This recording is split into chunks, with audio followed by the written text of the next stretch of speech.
Баршаңызға қайырлы күн. Менің ас үй каналыма қош келдіңіздер. Бүгін сіздермен өте пайдалы әрі иммунитетімізді көтеретін қарақат тосабын бірге дайындайтын боламыз. Яғни смородинадан жасалған варенье. Ол үшін бізге осындай смородинамызды жуып тазалап, алдын ала өлшеп дайындап аламыз.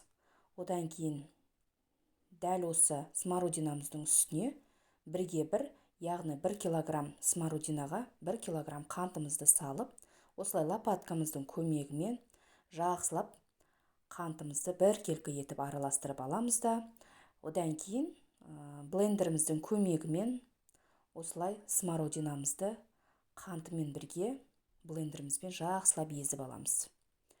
Бұл тосаптың ерекшелігі, яғни блендермен езіп алғаннан кейін кез келген контейнерде немесе пластмасс ыдысқа салып, қайнатпай, дайын вареньямызды осындай контейнер ыдысқа салып, морозильникте сақтайтын боламыз.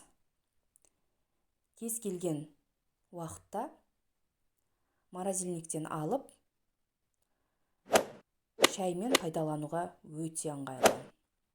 Достар, егер менің каналым ұнаса, каналыма тіркеліп, лайк басып, комментарий қалдырсаңыздар болады. Мен сіздерді өз каналымда күтемін.